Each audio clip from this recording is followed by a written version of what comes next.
Les gars, asseyez-vous bien. Vous n'êtes pas prêts à entendre tout ce qui s'est passé. Parce que oui, madame, monsieur, ça tend déjà à la fin.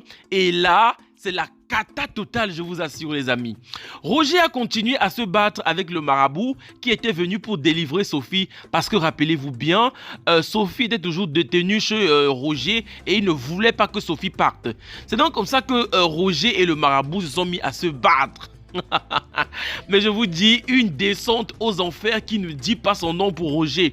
Parce que Roger a essayé tant bien que mal de lancer les pouvoirs, toute la sorcellerie au marabout. Mais bizarrement, ou alors heureusement, le marabout Wandaman, il était beaucoup plus fort que Roger et il a réussi à faire en sorte que tous les pouvoirs de Roger disparaissent. Et là, Roger s'est évanoui. On se demande si Roger est mort ou alors il s'est évanoui ou c'est quoi, je ne sais pas du tout. Et c'est donc comme ça que Sophie a pu être libérée et elle se met donc à s'amouracher avec Bill. On dirait que l'amour est en train de renaître entre Bill et Sophie, les gars. Mais là, je vous dis qu'il y a vraiment un truc qui se passe. Je suis sûr que Bill et Sophie vont se remettre ensemble à la dernière épisode, et qu'ils vont se remarier. Et c'est donc comme ça que Sophie rentre dans chez elle avec toute sa famille. Et bien sûr, Papa Loco était aussi là. Papa Loco est en train de dormir dans une pièce lorsque Sophie vient donc brusquement entrer pour demander à Papa Loco s'il a bien dormi. Fallait voir Papa Loco qui a su sauter sur le lit et commencer à prier tous ses ancêtres, l'imbu ou le god, tout ce qu'il dit souvent là, parce qu'il avait peur que c'est l'esprit de Roger qui est revenu pour le chercher. Fallait voir comment Sophie s'est mise à rire, elle était dépassée, tu sentais qu'il y avait vraiment de l'amour entre eux et que Roger a quand même réussi à les traumatiser quelque part. Et enfin, ils peuvent retrouver le calme et la sérénité de leur maison parce que oui, Roger ne peut plus désormais rien faire contre Sophie. Les amis, du côté de Austin et de Kim, les choses semblent ne pas du tout s'arranger. Et Austin, il est tellement jaloux d'Austin. Il est en train de guetter Kim qui est en train de causer avec un autre homme parce que Kim a demandé à Austin de partir avec le prêtre. Que personne ne peut la convaincre de se remettre avec Austin. Et Kim va donc dans la rue, elle est en train de causer par rapport à une maison qu'elle aimerait acheter avec un homme. Austin vient donc là, il voit comment Kim parle avec un homme. La jalousie dans son regard, tu sens que là, il est vénère, qu'il peut même carrément casser les pieds à cet homme qui est en train de causer avec sa bien-aimée Kim, bien sûr. Rappelez-vous bien, dans l'épisode précédent, Paul avait donné un coup de caillou sur la tête de Kindy et elle s'était évanouie. C'est donc comme ça qu'une fois à l'hôpital, elle fait en sorte qu'on appelle Kim parce qu'elle aimerait vraiment demander les excuses à Kim avant de mourir. Une fois que Kim est là, et Kindy se met donc à supplier Kim pour que Kim la pardonne. Mais malheureusement pour Kindy, Kim l'a fait savoir qu'elle ne peut pas la pardonner, que Kindy elle est allée tellement loin jusqu'à même vouloir l'empoisonner et qu'elle ne peut pas pardonner sa sœur pour une telle chose. C'est donc comme ça que Kindy, qui n'a même plus de force, se met à pleurer encore et malheureusement pour elle, elle passe de vie à trépas sans que sa propre sœur Kim ne l'ait pardonné. Lorsque Kindy est donc morte, il fallait voir Kim qui se met à pleurer, à regretter. Pourquoi est-ce qu'elle n'a pas accepté les excuses de sa sœur? Mais bon, le fait est fait et de nos jours, Kindy est passée de vie à trépas. Quelques minutes plus tard, Kim rentre à la maison et elle dit à sa mère que Kindy est passée de vie à trépas. Et lorsqu'ils sont en train de faire leur deuil et pleurer et tout, Austin débarque avec son fils qu'il a eu avec Kim. Il dit à Kim que puisque Kim ne l'aime plus, il a décidé de venir remettre l'enfant et de quitter une fois pour toute la vie de Kim parce qu'il voit que vraiment ils ne peuvent plus jamais se mettre ensemble. Et heureusement pour lui, Kim dit donc à Austin que cette fois-ci, elle est prête à le pardonner et qu'elle le pardonne tout le mal que celui-ci lui a fait. Moi, j'étais tellement déçu parce que Kim n'a pas pu pardonner à sa propre sœur, mais elle réussit quand même à pardonner à Austin tout le mal que Austin lui a fait. Moi, je ne vois même pas de logique à ça. C'est tellement triste et rabat-joie. Vraiment, sur ce coup-là, Kim a totalement merdé, les gars. De l'autre côté, dans la maison d'Arnold et de Aline, Aline vient retrouver son tendre et cher mari chrétien dans le salon parce qu'elle aimerait passer un moment coquin avec lui. Elle aimerait bien sûr que Arnold lui donne sa dose adulte, vous comprenez. C'est donc comme ça qu'elle se met à embrasser Arnold, elle se met à caresser son mari et tout. Elle dit à Arnold qu'elle a besoin de lui, mais Arnold refuse catégoriquement de prendre sa femme dans le salon. Il dit à sa femme que la seule le seul endroit dans la maison qui est autorisé par la Bible pour avoir des rapports sexuels, c'est uniquement dans la chambre et qu'il ne peut pas coucher avec sa propre femme dans leur salon. Fallait voir Alice, elle était dégoûtée, dépitée. Elle ne comprenait pas pourquoi son mari est aussi villageois et en retard que ça en fait.